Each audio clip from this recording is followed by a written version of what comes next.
I don't want no oil, a spoil in my shoreline. I like fish much better than crud. I like birds and things, a-creepin' and crawlin'. Won't trade no more oil for blood. The sun done give us all we need to make this country run. But that black demon oil's got us fussin' and fightin', and I do believe it's time we was done. I don't want them nukes run by them kooks who think radioactivity is fun. No more three-headed frogs or kids with leukemia. Nuclear power ain't fit for a dog. The sun done give us all we need to make this country run. But that nuclear power's got us fussin' and fightin', and I do believe it's time we was done. No nukes!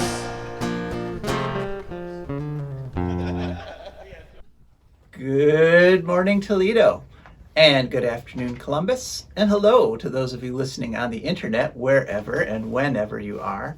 My name is Joe DeMare, and I'm here with my inimicable co-host, Rebecca Wood. Yes, and together Rebecca and I are going to bring you an incredible hour of radio called For a Green Future. For a Green Future is a show where we talk about ecology and the environment. And we talk about them in the ways that they affect you, your wealth and health and happiness, and the wealth and health and happiness of your friends and your family and your dogs and your cats and your gardens and your trees around your house and your, pretty much just everybody and everything, because we're all wrapped up together in this big, wonderful globe that we call the planet Earth. And we got a great show lined up for you today. We're going to be chatting for another 10 minutes or so here, and then we're going to hear from our special guest, Stephany Seay, who, she's a frequent guest of the show, talking about a great opportunity that you have to help the bison, the Yellowstone bison, the last wild herd in the country. And then we'll hear from our terrific advertisers and sponsors, and I have a fun announcement to make about the advertisers and sponsors, a couple of them actually. Then we'll hear from Rebecca. And Rebecca, what will you be discussing today? Tobacco. Tobacco, an interesting topic. One that a lot of people are, can't seem to get away from, actually. Yeah. All right, and then some ecological news. And hopefully I'm going to time it right, because one of the ecological news stories, I'm going to do this story last, but this should be the biggest story in the news right now. But it's being ignored by the mainstream media, even though it's like one of the most dramatic, intense stories that there are in the world going on right now. But so we won't ignore it. We're going to talk about that in our ecological news segment. But for right now, we're just going to chat for a little, and feel free to join the conversation at any time by calling 877-909-1007. That's 877-909-1007. And you can also text at 419-973-5841. Unfortunately, we won't be able to take your text on the air this show, but if you text anytime, I will cover that. I'll respond to that in our next show. And so it's fall, as we promised, as we said it would happen last week. It's very fall-like. Yes, on Thursday, it actually became fall. So it's your typical fall. Yeah, it is, which is a little weird feeling, isn't it? To to have it be fall and feel like fall. Yeah. So I was walking the other day, taking my stroll down the slippery elm trail there in Bowling Green, and I saw a whole bunch of monarchs start doing their migration, heading south, which was a really nice thing to see. And I also yesterday saw a whole bunch of geese doing their V thing and flying around, getting ready to head south. And I believe the vultures are gone. Okay. Yeah, because I was looking for them. I didn't see a single vulture in the sky. and my whole walk, and so I think they've already headed south. So. Goodbye to my hungry buddy then. Yeah. He was fattening up there for his trip south. So. There we go. All right. So we're pushing through fall, and they're going to come up to that season that I call gray now, the one where once the trees have lost all their leaves, but we're not there yet. So this is just fall, and it's starting to get darker every day. Now that it actually is fall, so it's kind of easy to start to get a little depressed.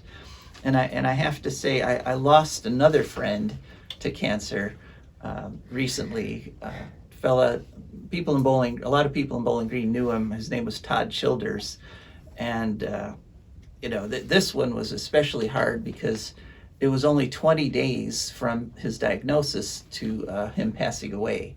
We're going back to the Victorian area when people just died a lot. Yeah. Now, we're going to start making weird hair jewelry any second now. Yeah, I mean, back then it was things like dysentery or Right. bacterial infections, but now it's cancer, and people are literally just dying. Of course, the baby boomers are going to die off at the same incredible pace that they got born at. So we're going to be facing a lot of people passing away. And remember, 72, the life expectancy of 72, that's an average, which means like half the people are going to die before they get to 72. But so things can be a little bit depressing, but I find the best remedy for that is actually getting out and doing something. That's for me, that's how I could stave off depression. And that's one of the main reasons I created this show, For a Green Future, is not just so that I can tell you folks about what's going on in terms of the environment and ecology, but, like with my interview with Stephany Seay, you have an opportunity to participate. You personally can help create the green future. I mean, every time that you actually do something towards creating a green future, you help bring that future a little bit closer. And I think one of my favorite films that kind of demonstrates this was an animation. It's a film called The Man Who Planted Trees. Have you ever seen that one? I don't think so. Oh, you should watch it. It's on YouTube. It's free. Is it about Johnny Appleseed or someone else? It's about a fella in France, up in the Alps there, on the border, and he basically was living in a valley that had been completely deforested, and essentially what he did was he decided to just plant one tree every day, and after 30-40 years he had a full forest he had for a himself. full forest, Yeah. right? It's just an absolutely beautiful. I had a whole story record as a child about Johnny Appleseed. I can still sing many of the songs, not that anyone wants me to. Really? Yeah, the jukebox in my mind is now firing several off. Oh. Give a cheer, Johnny Appleseed, a cheer. We are glad that you are here, and we wish that you'd stay a year when you leave. Okay, I could go. Yeah, on, okay, gotcha. but I won't. It's, it's annoying. Right. Well, of course, now we know Johnny Appleseed was like not this altruistic guy. Oh, what dirt we got on Johnny Appleseed? Oh, you didn't know? No, I didn't know. I'm sorry. Well, and I'm sorry to disillusion anyone else out there, but what Johnny Appleseed was doing was he was planting cider apples. Ah. And the reason he was planting them wasn't... He was lush, wasn't he? Well, it wasn't that he loved trees. It was that was back at the time where if you improved the land, you owned the land. Right. They just gave it to you. So he Right. would go and at the four corners of these huge parcels, he would plant some cider apple trees. And so now he owned, that 1,000 acres, which then he would sell to people. Oh, okay. All right. So, yeah. And so I'm sorry to... So the standard for improvement was fairly low. Right. All you had to do was Okay. plant something and you owned it. But this animation I'm talking about, The Man Who Planted Trees, and it was originally a French animation, and the title originally was The Man Who Planted Hope and Reaped Happiness. So it's a really beautiful thing. that's a fictional story, but there are actually people who've done this, who actually made their life's goals Go to... away, Johnny Appleseed, away. Right. Don't stop here today. Exactly. All right.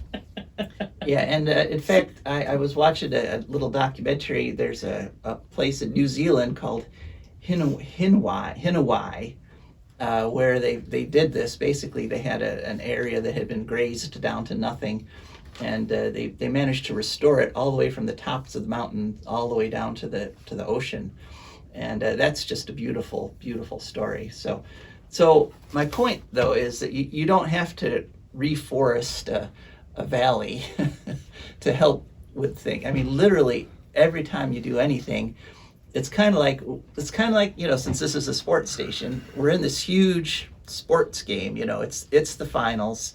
This is the championship game, and you get to run down onto the field and help the home team. That was the thing that I really admired about Dr. Bob Brundage, who a lot of the newer kids that I know don't remember anymore, but he was sort of a local environmentalist figure. And I always remember my big Dr. Bob memory is I met him once. I was kind of like right where Collingwood meets Ashland, right near the Art Center. And we stopped to talk, and he was telling me something. He always had something to say, but it was always something I hadn't heard before, which put him at, I'm used to people who always have something to say, but it's already something you already know. But yeah, he was talking, and he was going on and on about some plan he had for something, and in the middle of his speech, he noticed that there was like a big chunk of like concrete pavement missing from the curb. So he just kind of he keeps talking, doesn't miss a beat, just kind of reaches down, picks it up, and just gently pushes it back into the curb. Mm-hmm. Which is the kind of thing any of us can do, but most of us don't, Mm-hmm. That was like the quintessential Dr. Bob moment to me, is that he always focused on what I can do next. Right. And didn't get discouraged about the amount of things that didn't work or went wrong. Right. I wish I was like that. I'm really not. Well, but we can all be more like that. Yeah. We can try. If you switch from paper towels to rags, if you when you get a car, you get one that's a plug-in hybrid or an electric vehicle. Literally, if you start a compost, if you have a garden, even if you grow some of your own food in a window box, literally every time you actually do something, you make a difference and you help. And, I'm also inspired by the people who, like the man who planted trees, or like the people who created that Hinawai reserve there in New Zealand. Stephany Seay is one of those people. She's basically dedicated her life to preserving the last wild herd of buffalo and expanding them. And literally everything she does is towards that goal. And so that really gives your life some purpose, and it makes a difference, and it helps. And so without further ado, then let's hear from Stephany. Go ahead, Josh, boot it up. All right. Hello and welcome to For a Green Future. Could you please just share with us your name and who you're with? I am Stephany Seay. I am the former media coordinator for Buffalo Field Campaign, and now I am the co-founder and executive director of Roam Free Nation, based in Montana, serving the last wild buffalo.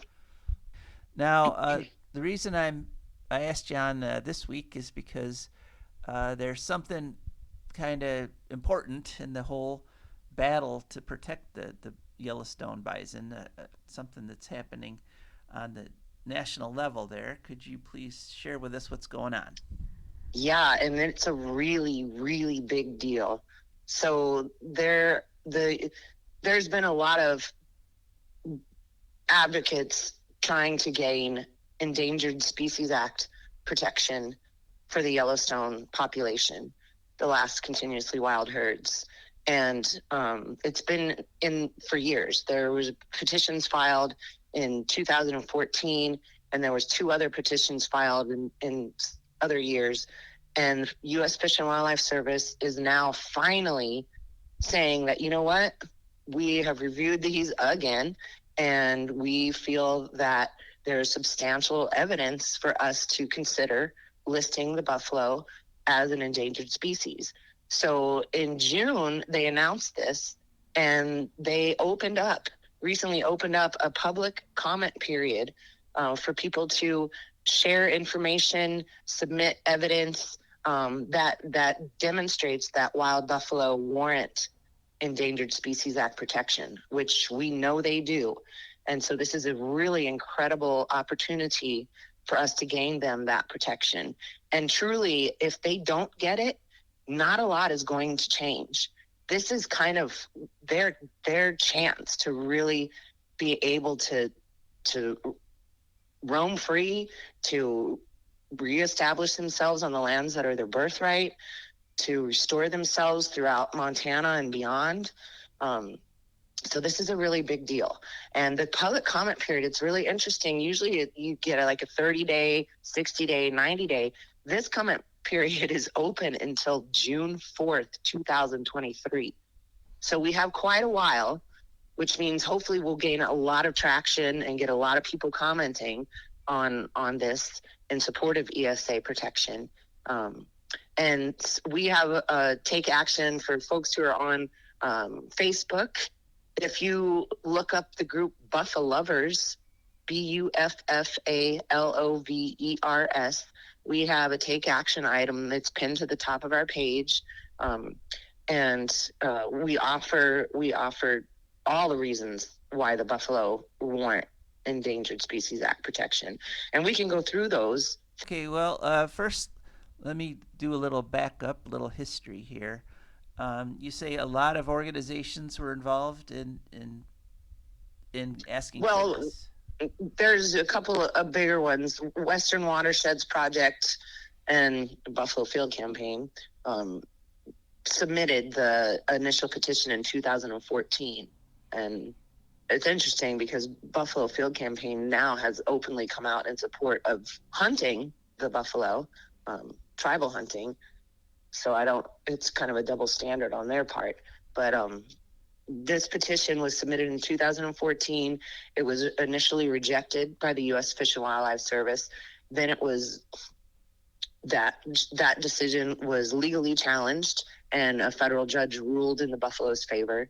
And then again, telling them to go back to the drawing board and review the best available science, because that is what is required by the Fish and Wildlife Service in considering endangered or threatened status for any species. And then this U.S. Fish and Wildlife Service again came out with a negative finding. And again, they were sued. And again, a federal judge ruled in the buffalo's favor. And now this time, the U.S. Fish and Wildlife Service is like, oh, you know what? Actually, after reviewing this again, it does look like, we need to consider this. So, and then there was another individual, James Horsley, who unfortunately passed away within the last year. He, as an individual, submitted 2 different petitions. Very thoughtful, wonderful man, submitted 2 different petitions. So the U.S. Fish and Wildlife Service is considering all 3 of those and all the information that is within those. And so what we as wild buffalo advocates have to do is support that and comment on this this really amazing opportunity to hopefully truly gain ESA protection for the last wild buffalo. You mentioned that the Buffalo Field Campaign is allowing or advocating for hunting, for tribal hunting, but they are also advocating for this endangered species protection, aren't they? Yeah, it's pretty interesting. Yeah. Now, when you say the wild buffalo, are we talking specifically about the Yellowstone herd, or are we talking about all buffalo that could be wandering? We're talking unfenced? Okay. Specifically about the Yellowstone herd as a distinct population segment. Because as we know, there's, 500,000 so-called buffalo in the country, but the vast majority of them are raised as livestock and managed as livestock, game farmed, in other words. And the Yellowstone population, specifically the central herd within the Yellowstone population, are the only buffalo that have continued to exist on the landscape since prehistoric times. All other buffalo in the country have been placed where they are by humans. Mm-hmm. And most of them have been integrated with cattle genes, contaminated with cattle genes, and pretty much all of them are fenced in with literal fences, not allowing them to go anywhere. That is not the case for the Yellowstone population. They're the last continuously wild herd, the only ones who had continuously existed on the landscape since time immemorial. Okay. Well, I do want to say there are like a few, I believe there's a few bison that have escaped the net. I mean, when I was with the Standing Rock protest there, a herd showed up out of nowhere that unfortunately. I remember that. Yeah, unfortunately they were rounded up and slaughtered by the pipeline Yep, people. I remember that. But I think there could still be a few wild buffalo, but as you say, though, they could also be contaminated with cattle genes, so it's very important that we protect the Yellowstone herd. Okay, so let's go through some of the things, some of the reasons, some of the threats. Yeah. And this is listed in our Take Action Alert, and this will help people develop their comments. And it's just called Threats That Warrant Endangered Species Act Protection.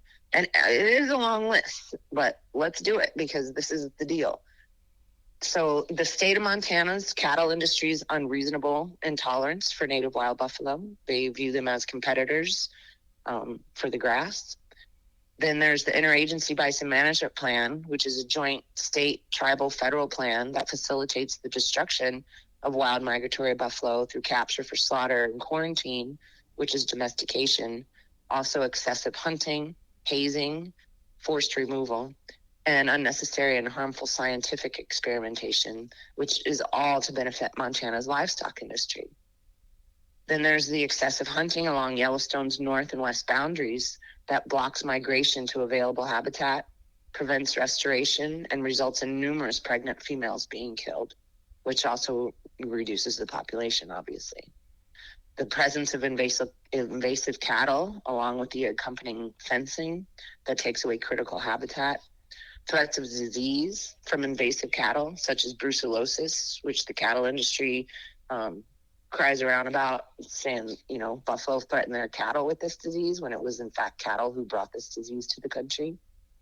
There's also human developments, such as agricultural lands, subdivisions, roads, etc., that have all but destroyed ancient migration corridors and habitat connectivity. Government-created drop-dead zones and intolerant zones that prevent wild migratory bison from accessing public and private lands where they're welcome. The lack of safe passage infrastructure, which is bridges or underpasses across highways. Specifically, for this population, U.S. Highway 191, which cuts through the critical migration corridor in Montana's Hebgen Basin, west of Yellowstone National Park. The poor decision by the U.S. National Forest, Gallatin National Forest, which denied wild migratory buffalo species of conservation concern status. There's also the draconian law, Montana Code annotated 81-2-120, that gives authority over wild migratory bison to the Montana Department of Livestock. You talk about putting the fox in charge of the hen house. There's also climate change, which results in accelerated rising temperatures and less precipitation, which impairs these are ice age mammals. It impairs their evolutionary potential. It threatens their ability to adapt to increased and prolonged heat. And it is said by scientists that buffalo would have to shrink their size. This is North America's largest land mammal. It said that scientists say they would have to shrink their size by 50% in 50 years to accommodate the increased temperature, the rising temperatures. That's crazy. That's not going to happen. But buffalo are carbon sequestrers, so more buffalo on a larger landscape can help cool the planet. So they're part of the solution to climate change. But climate change, as it is now, it also changes the compositions of grasses and the sedges, rendering them less nutritious. And then there's the lack of state, tribal, and federal managers that consider the buffalo's perspective in management decisions. It's all human centric. Like, buffalo will migrate in certain directions and use certain places, but these managers will say, oh no, let's put them over here. It's like, well, the buffalo are not choosing to do that themselves. You need to listen to the buffalo, listen to where they're telling you that they want and need to go, and listen. And the refusal of the state of Montana to allow buffalo to migrate onto buffalo-friendly private lands. There are some big swaths of private land contiguous, adjacent to Yellowstone National Park that buffalo would love to access, and the people who own that land, quote unquote, own that land, want them there, but the state of Montana refuses to allow it. And then there is a massive fence and cattle guard at Yankee Jim Canyon, which is north of the Gardner Basin. It's the northernmost part of the Gardner Basin. And the Gardner Basin is where the Yellowstone Stevens Creek buffalo trap is. The Gardner Basin is also where all the really crazy firing line hunting takes place. And buffalo can't even make it to the Yankee Jim Canyon. But when they do have that opportunity, they're met with a giant, enormously wide cattle guard in the road with fencing that goes up each side of the mountain, each side of the canyon. And it really makes it impossible for bighorn sheep, for elk, for mule deer, for all kinds of wildlife to pass through. Buffalo definitely find their way around this, and other wildlife will too, but they get killed when they do. So that's got to come down. That's a massive threat. And the fact that wild migratory bison exists on less than 1% of their historic ancestral home ranges. Less than 1%. Right. And that's that teeny tiny green dot that is Yellowstone National Park on a map. Yeah, I think people here, there's a few thousand bison left in Yellowstone right now, and they're like, oh, once they hear that 1,000 number, they're like, oh, that's a lot, but it's really that's what you call declining baselines. Yeah, right. Where once upon a time we had upwards of 60 to 70 million. Right. And then all of a sudden, here is this little tiny little speck of dot on a map where there's 5,000 to 6,000, and that's like, oh my God, they're overpopulated. It's like, are you crazy? Yeah, no, that's crazy. All right, well, and then what? The last thing is just the bison ranching industry. I mean, that in and of itself, which has been called, quote unquote, the greatest conservation success story, that's insane. There's no conservation of a wildlife species in bison ranching, but it gives the false impression that they've been recovered. And they've been reduced to livestock, and that's insane. Yeah. These are the native bovines, the native roamers, the caregivers, along with their brethren, the prairie dogs. Buffalo and prairie dogs are the ones who make and care for the grasslands and prairies.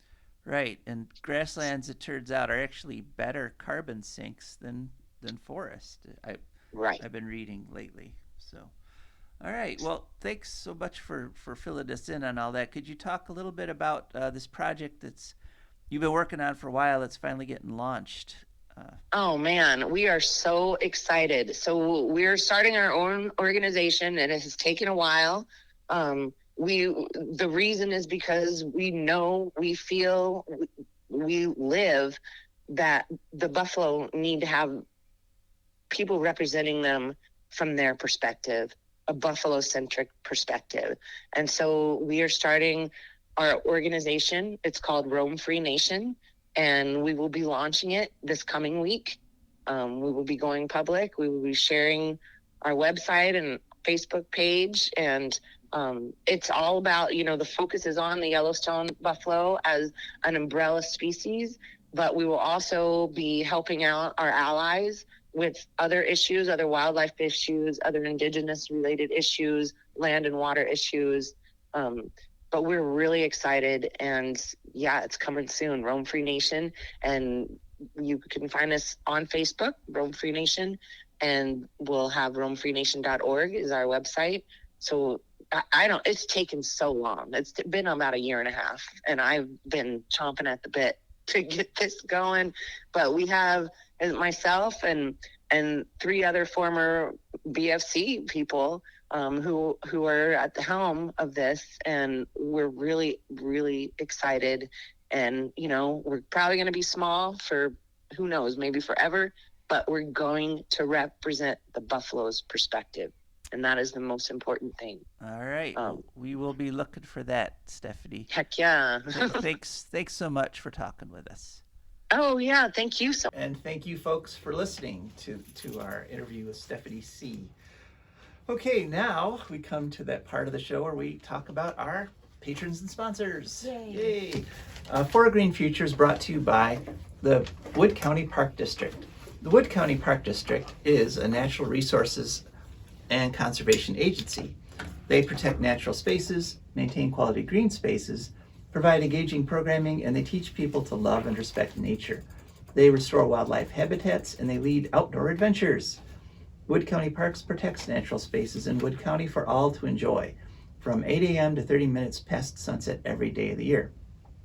And there's several ways to get a hold of them. One is just call them at 419-353-1897. That's 419-353-1897. Another is to go to their website, which is wcparks.org. That's wcparks.org. And they have a nifty app, which you go to any app store and search for WC Parks.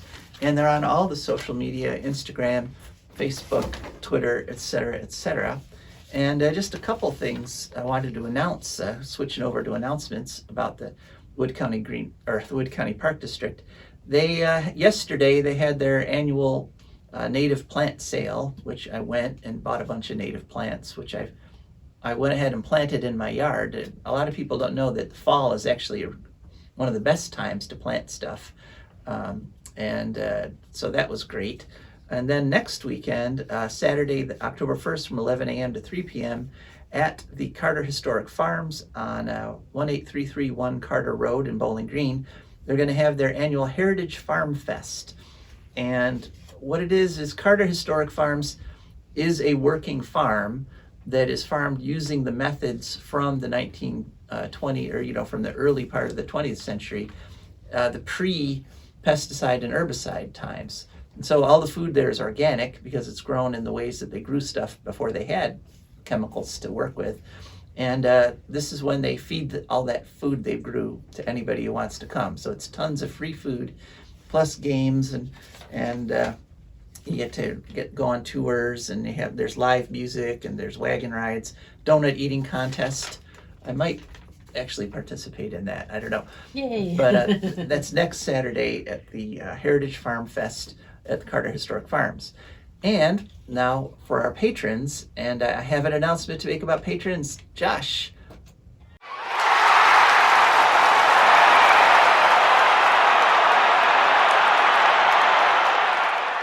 We have a new patron, Aiden, signed up at the highest patron level, the Bridge Builders level, and that's actually $50 a month. Excellent. So, way to go, Aiden. Yeah, thank you very much, Aiden. And that's the level I recommend to everybody who asks, what level should I sign up at? But there are other levels for people who don't want to sign up at that level.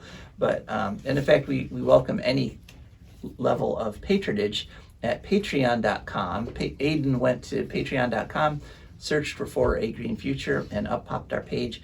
And that's how he signed up to support us. So thank you very much, Aiden. And to all our other patrons, thank you also. And so now we move on to Rebecca's portion of the show. And Rebecca, we're talking about tobacco. We are, yeah. Still Latin American Heritage Month, and so I was thinking, what other sort of, besides Mexico, which I tend to overemphasize, I realize, but a lot of migrants from Cuba in this country. So what do you think of when you think of Cuba? it's probably stereotypical, but I'm just going to get out of this way and do something more interesting next year. Cigars. Cigars.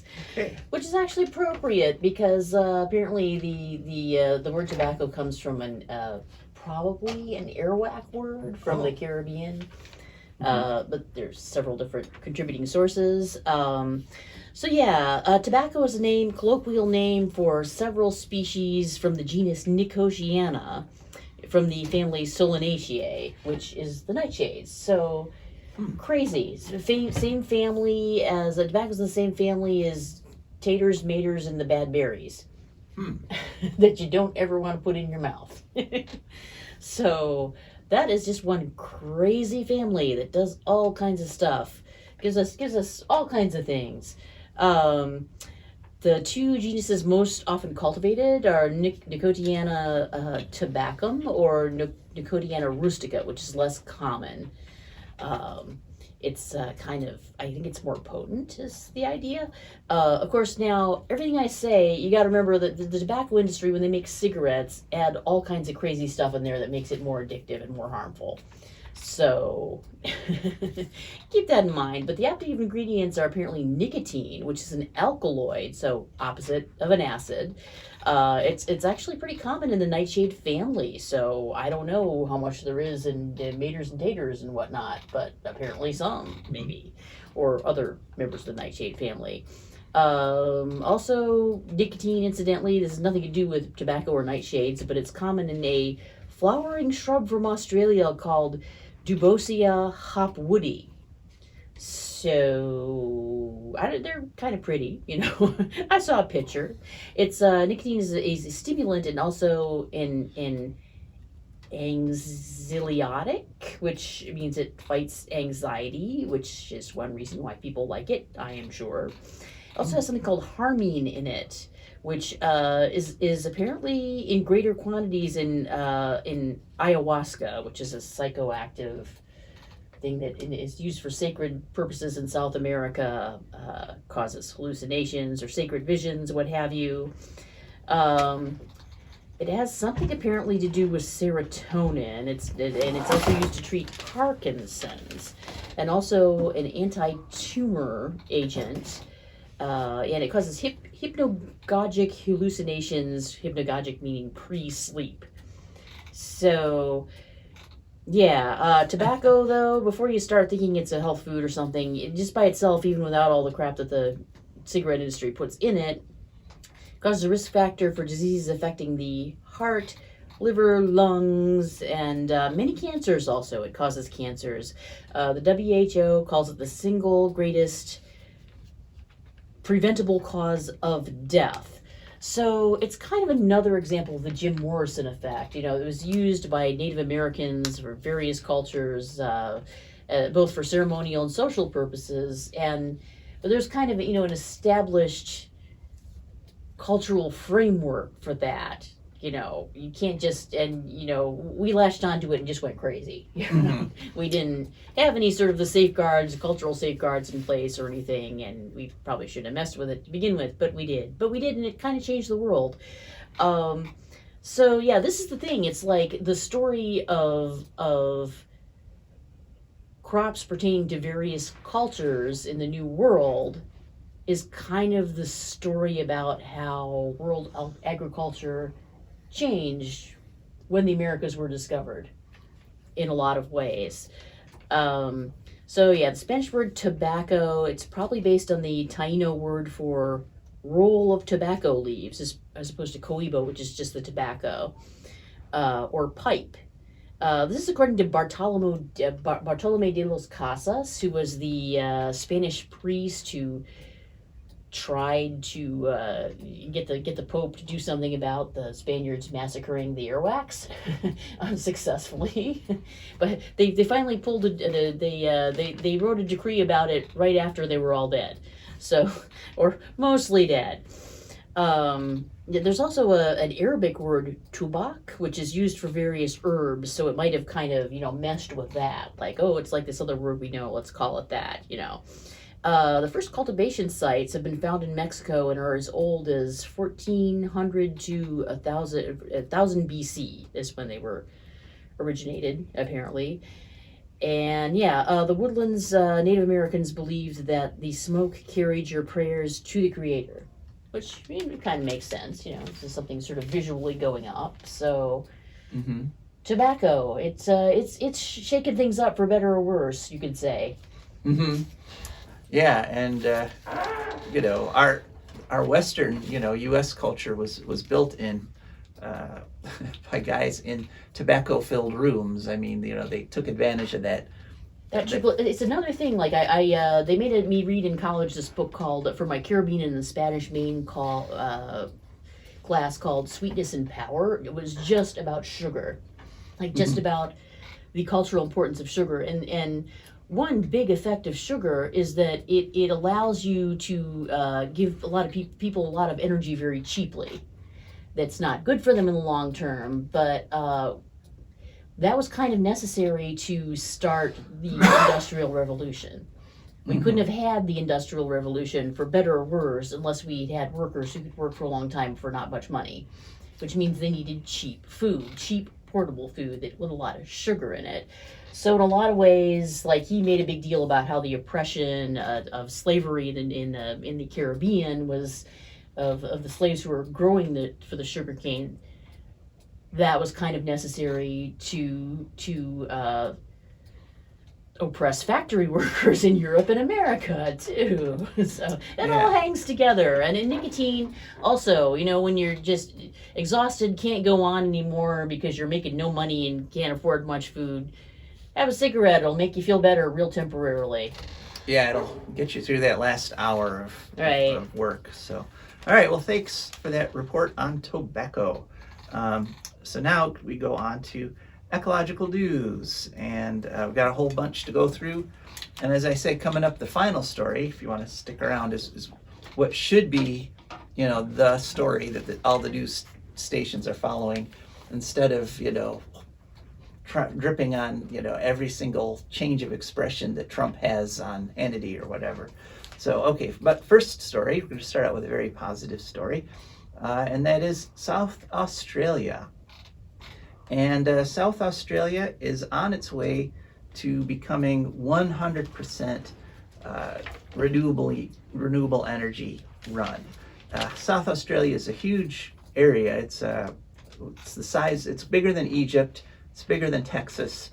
It's somewhere between Texas and Alaska in size, and it's the first major grid that has been moving towards 100% renewables, and they regularly have days and periods of times where they run on literally just wind and solar power. And in fact, this last week they hit a record of they generated 146% of demand using just wind and solar. And then what they do is they export that to the other provinces in Australia, but they average 64% right now, coming just from wind and sun. And but what they've had to have is, and this is something that the nuclear idiots always latch onto, is they've had to get natural gas plants that are balancing the grid out and maintaining the grid, and then they add in the wind and the sun as it's generated. Well, they used to need 4 huge gas plants to do that.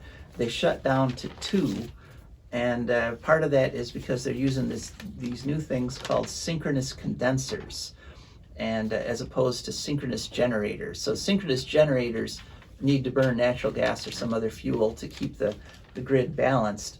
The synchronous condensers, literally, they just spin, and their mass and everything sets that nice 60 cycle pattern, that sine wave that the grid has to stay balanced.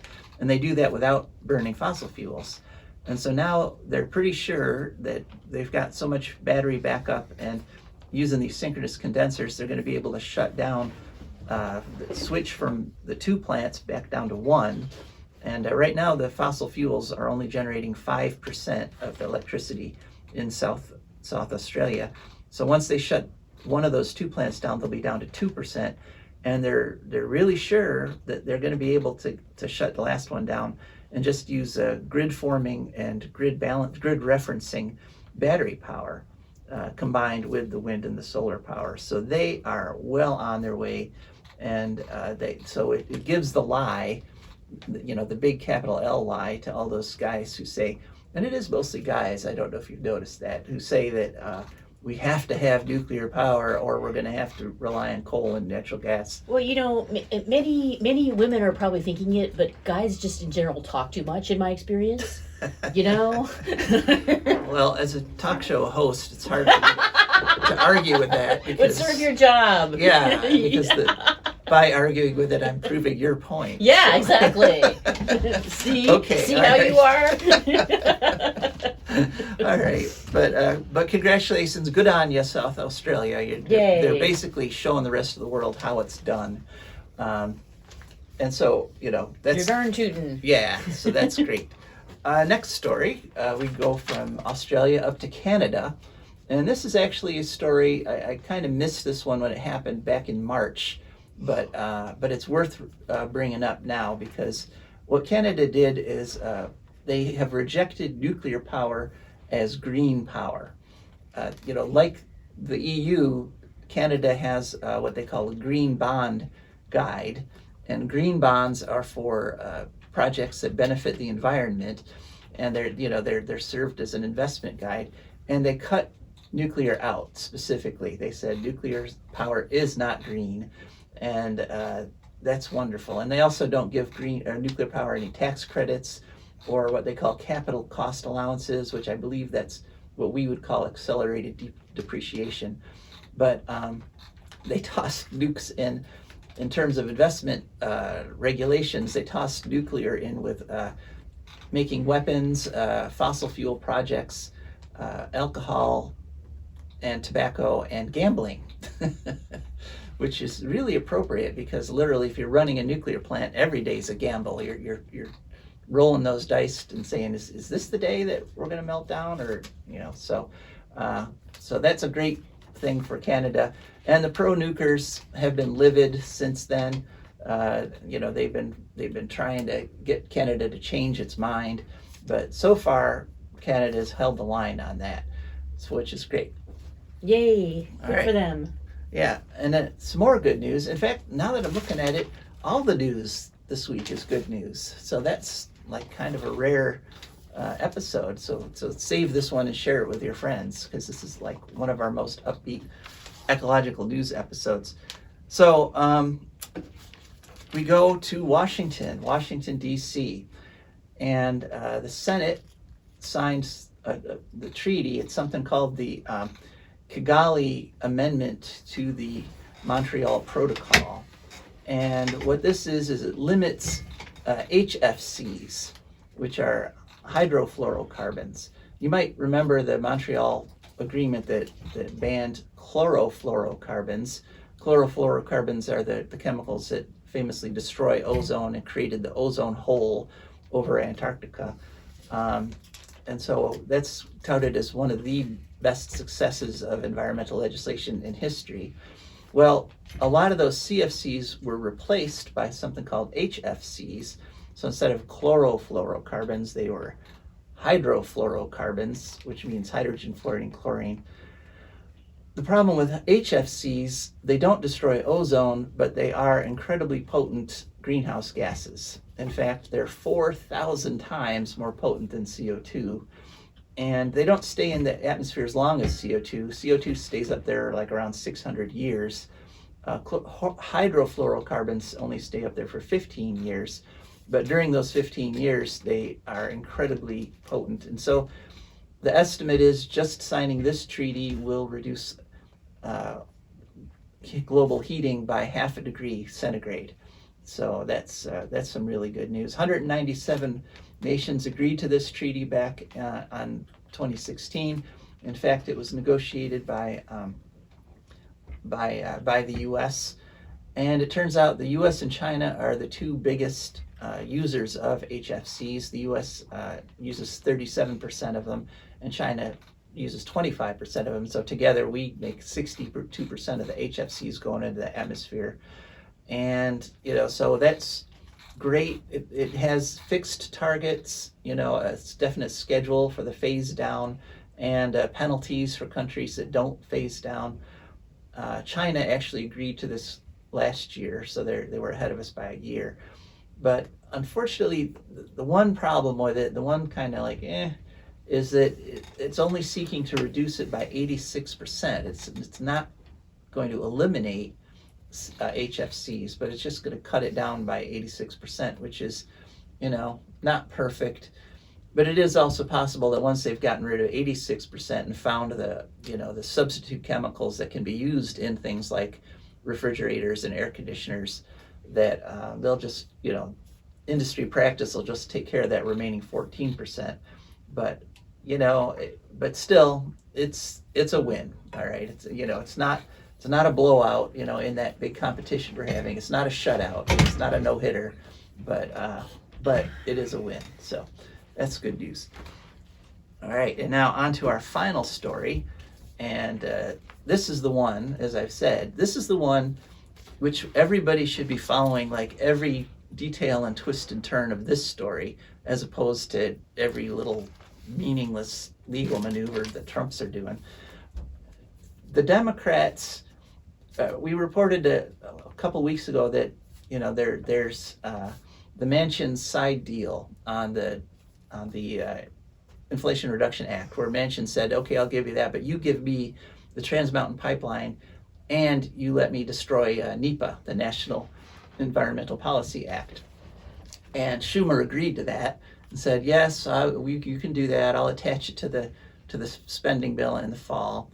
And at that time, only two Democrats, one in the House and one in the Senate, said, well, I'm not going to stand for that. I'm going to vote against the spending bill. 75 Democrats sent a letter to Pelosi threatening to vote against the spending bill if Manchin's deal is in there. And so that would be enough to stop it. And if those Democrats show some spine, if they actually follow their word, that could lead in the next week or so to a federal government shutdown. Wow. Yeah, like the one Trump did. Remember, sometimes it's hard to remember because Trump has done so many outrageous things, but Trump shut the federal government down for 35 days because he wanted funding for his border wall. And of course, the Democrats caved on that after the 35 days. Which is what they do best. But we have 75 Democrats who say they're not going to cave this time. They say, we're not going to pull the football away this time, Charlie Brown. We're going to stick with our principles. So very comforting. Yeah.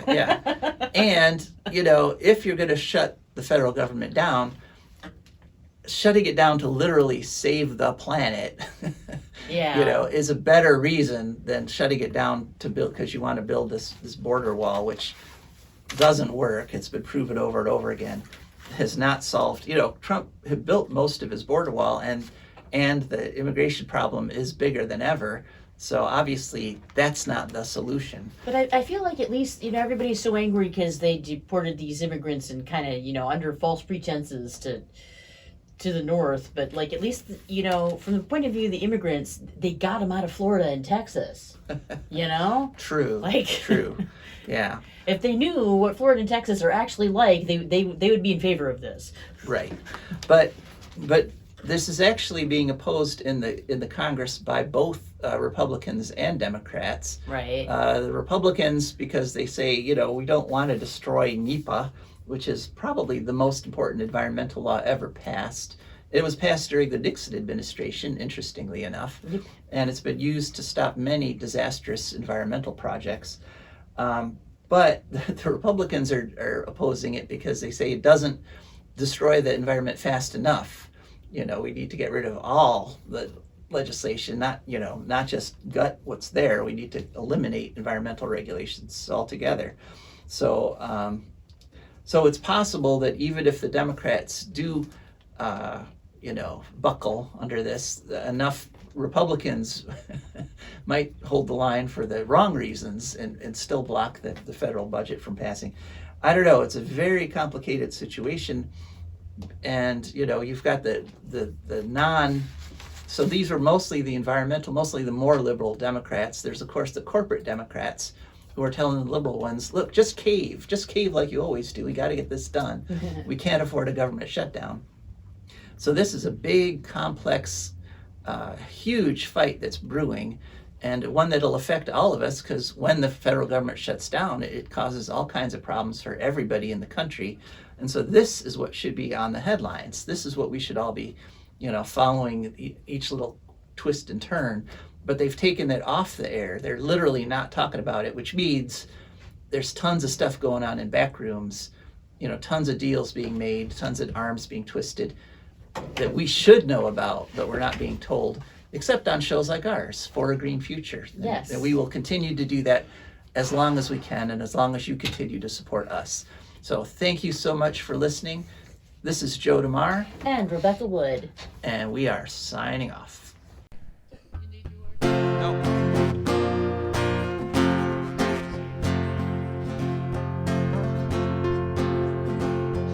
I don't want no oil, a spoil in my shoreline. I like fish much better than crud. I like birds and things a creeping and crawling. Won't trade no more oil for blood. The sun done give us all we need to make this country run.